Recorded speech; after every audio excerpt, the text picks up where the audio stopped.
Good evening and welcome. You're watching Bizz Talk on your channel of choice. And my name is Sinaz or January. Now, this is a show where I bring you nothing but the best of the business sector in and around the Eastern Cape. And as usual, this episode is absolutely no different.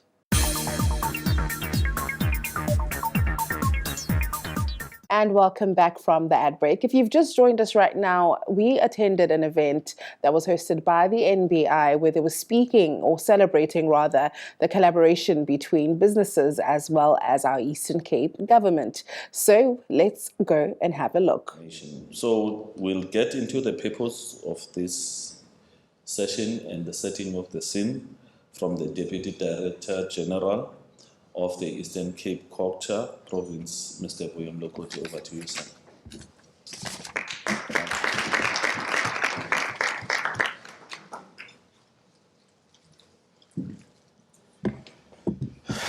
Good afternoon once more. To our partners ranging from DBSA in absentia, the NBI, USAID, PLSA, our participating municipalities that were part of the journey since we started with this project. Both political leadership of the municipalities as well as the technical leadership of the municipalities that were part of this discussion since we began. We may have witnessed this morning as we taught the various sites and critical developments that have occurred, that the partnership has generated quite positive results. As we were touring, for those who were not present with us this morning, seeing the school and seeing the Kwanobutle site that we visited, one could deduce and conclude that it is indeed beneficial to have this kind of partnerships. I was actually very moved when I listened to the principal of the school when she spoke so passionately about the benefits that have been derived out of the partnership and the contribution made by the various parties. And you could see as she was speaking that she was speaking from their heart. She was speaking with a bit of passion, appreciating the journey since the disaster they had with regard to water and sanitation and leaking taps to the stage where they are now as an improved environment. I was quite impressed when I listened to when I watched our recipients of certificates, our CWP colleagues, were being appreciated for the work that they've done since the project was launched. In many instances, we don't actually appreciate and value the work being done by our participants in the CWP and EPWP environment. It is only when you see the results that you realize that they have a great deal of work to be done, which must be enhanced for them to do better and move towards the maintenance of the work that has been done. And I do see that the school itself requires a bit of work in terms of maintenance of some of the things that are beginning to fall apart. Small as they are, they require a bit of assistance. I was quite impressed when I saw the mentees, particularly the lady who spoke to us in the site that we had at Kwanobutle, speaking so passionately about the extent to which she has benefited from the mentors. It was quite a very exciting move. So when we assemble in this fashion, we do come together to begin to do a review of the journey that we have traveled so far to see how much ground has been covered. It was quite also very interesting to see that the funders and potential funders were able to see the results of the partnership. And I'm saying that potential funders underline that because as we're sitting here, there are potential funders. There are those who may want to raise their hands after we conclude today that please count us in, don't leave us outside, we're also available. And I can see that there are smiles all around the house in relation to that matter as well. So the whole tour was also meant to appetize, excite, generate a bit of interest on the part of potential funders. And I hope that they did get some kind of an impression that there is nothing lost in the work that we've done throughout. The journey that has been showcased this morning has been founded on some observations that we made in the Eastern Cape over the past number of years. Most of you seated here would know that the Eastern Cape is one of the poorest provinces in the country. We have the most impoverished environments, municipalities that are underperforming, lack of skills, poorly performing in terms of grants expenditure, low revenue base, high unemployment that we have, an increasing indigent register. So there's a great deal of challenges that we have in the province. COVID also did its own dent in relation to multiplying the number of unemployed persons as well in the province. So if you go to municipality, you'll realize that every municipality has a ballooning indigent register, occasioned by a number of things, macroeconomic challenges that we have, including the microeconomic challenges that we have in the Eastern Cape as well. And when we realized that our problems were actually getting beyond our control as a department, we thought it was important for us to begin to seek some kind of partnership with DBSA initially. So we thought DBSA would be the best partner to consult and engage and see how best they can actually assist. And fortunately, they came in very handy to come and assist us. Our partnership extended to NBI, again, in the interest of ensuring that the challenges that we have in the Eastern Cape are actually addressed. And both of us, the partners that we had, as well as our department and our various departments that we have in the province, realized that the skills deficiency in the province cannot be solved by COGTA and OTP and Treasury alone, cannot be solved by DWS alone. They would require all of us to come and make some kind of contribution. One of the limitations we had picked up was poor intergovernmental relations that had contributed towards the poor planning in the Eastern Cape province. With the advent of DDM, we thought that DDM was going to come in very handy to begin to solidify the challenges we had and possibly give us better results in terms of improving on the intergovernmental relations. Our municipalities have one common denominator as a problem: lack of or poor revenue collection, and that cuts across from the metros, the district, to the LMs. And I did mention earlier on about the economic growth and challenges around the macroeconomic challenges.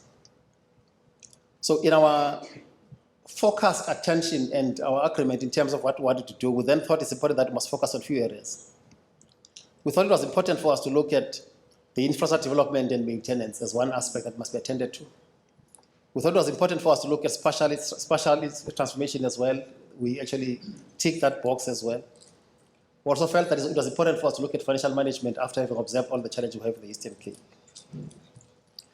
But also realize that while we have all those focus areas, NBI must come in to begin to lobby the private sector institutions to come in and provide the necessary resources where they can to capacitate our institutions and to capacitate our own employees where it is necessary. So what we did was then saying that with all those kind of agreed deliverables and focus areas, we then felt what are the areas that we want to focus on. We then tabulated the things that must be done by DBSA, by NBI, by ourselves, and we said, one, government does not have adequate funding. It cannot and it will never have adequate funding. And it's important that we must leverage resources from outside the state and get other options to begin to fund infrastructure maintenance and development for the municipalities in the Eastern Cape.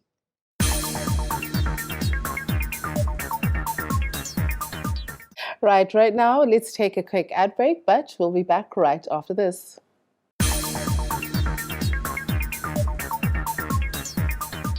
And welcome back from the ad break. If you've just joined us right now, we attended an event that was hosted by the NBI where they were speaking, or celebrating rather, the collaboration between businesses as well as our Eastern Cape government. So let's go and have a look.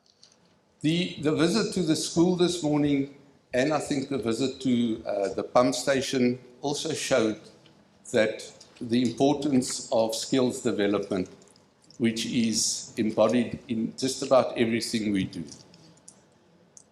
It's a pity that the executive mayor is not here, that he could once again more eloquently explain to you exactly the predicament we're in, but what's being done. In Retief Oudendal, we have an exemplary leader. He spends half his week in the informal areas, ensuring that our services reach each and every resident of the metro. Unfortunately, that has not always been the case, so there is a huge task ahead.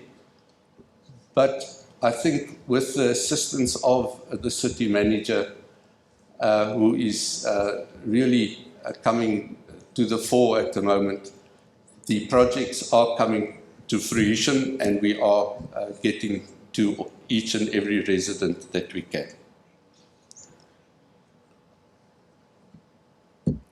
We do have the highest unemployment out of all the metros in the country, which places that extra burden on us to partner with business to ensure that we create the jobs and that we can service all our people.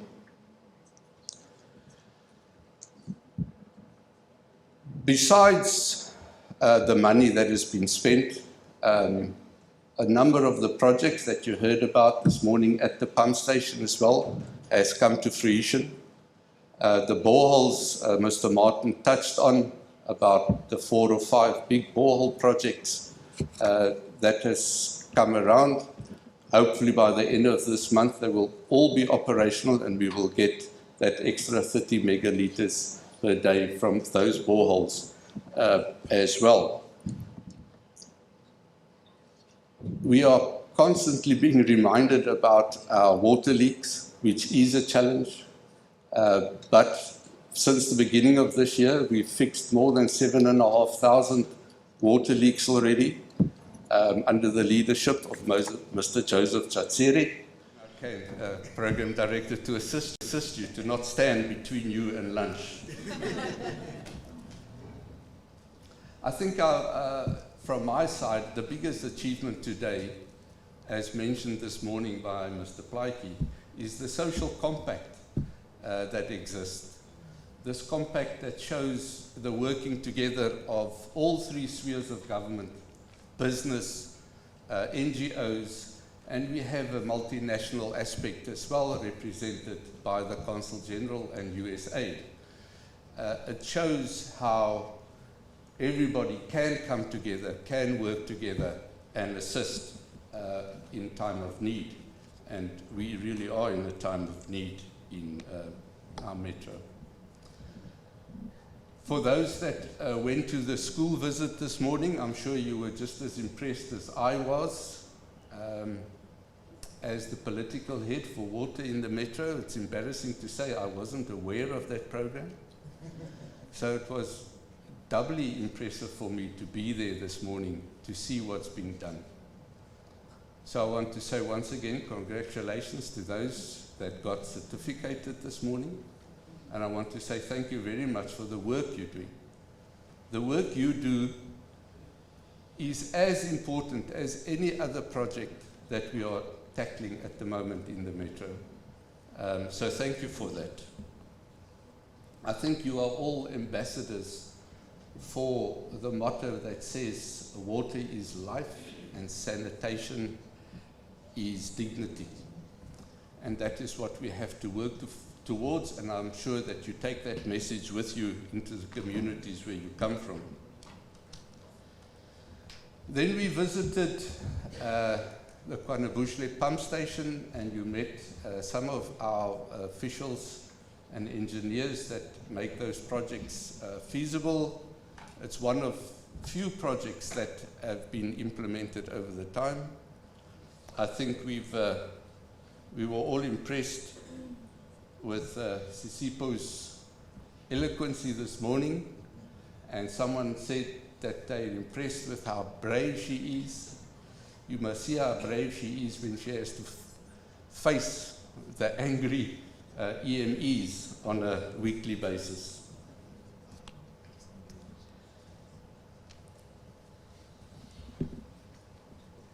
As a metro, we have absolutely no doubt that we're in for a fight. We're exposed to the worst drought in about 100 years. So we're faced with a fight that's forcing us to our knees. We refuse to go to our knees except to pray.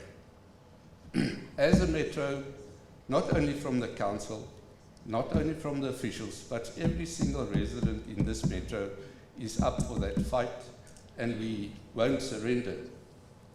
We're not allowed to surrender. It's not only the water that's there. It's our livelihoods that is. And right now it's time to take another quick ad break, but we'll be back right after this. Welcome back from the ad break. But right now we still have more for you, where we were coming to you live from the Radisson Blu. Let's go and have a look.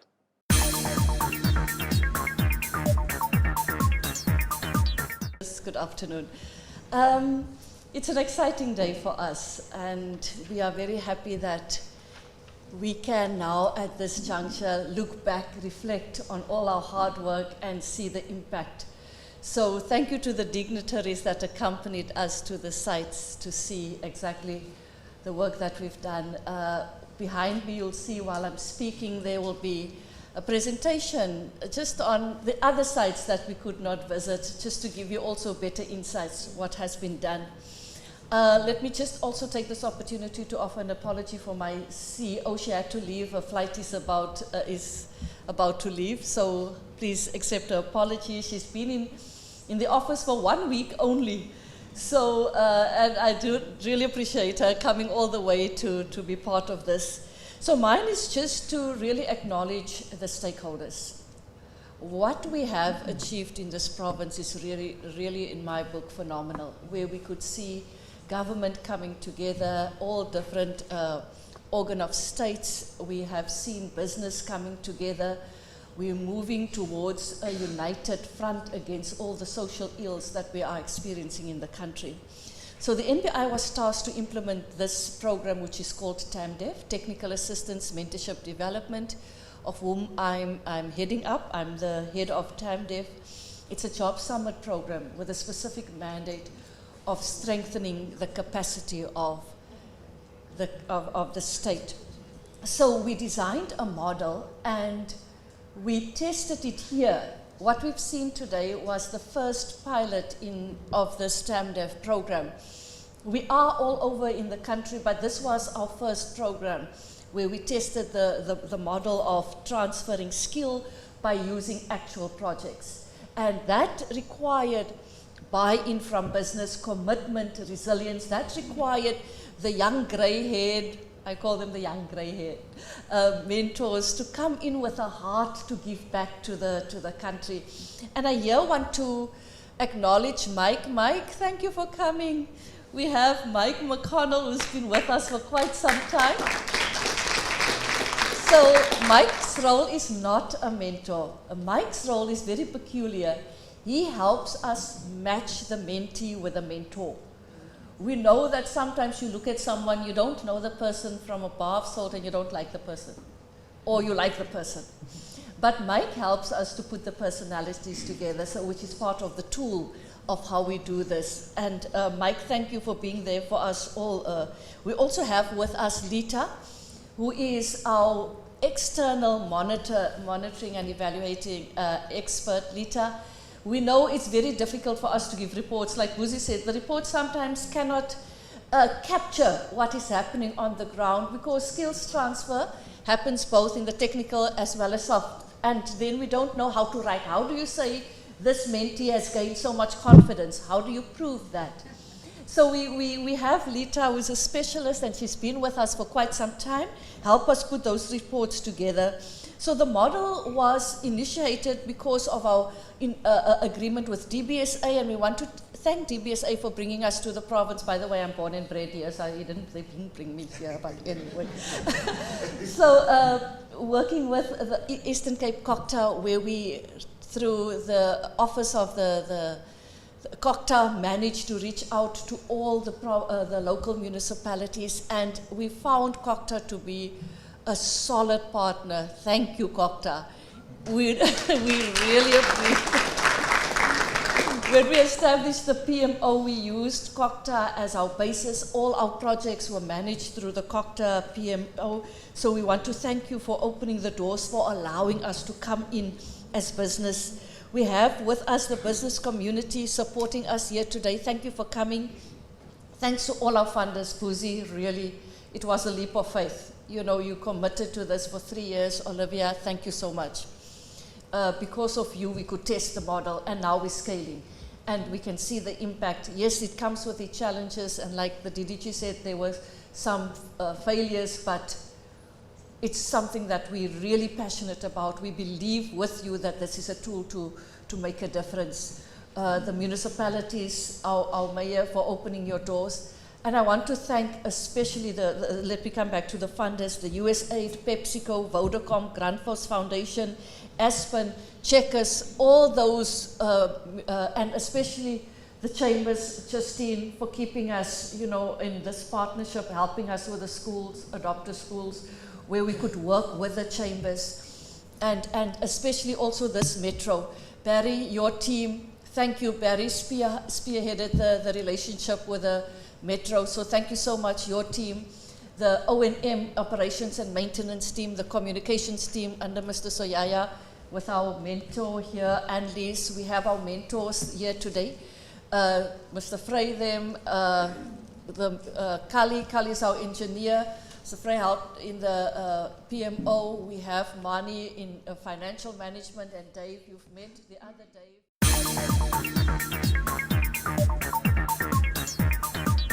And unfortunately, that is all that we have for you for tonight. So from myself, Sinazo January, and the rest of the MPK crew, it is good night.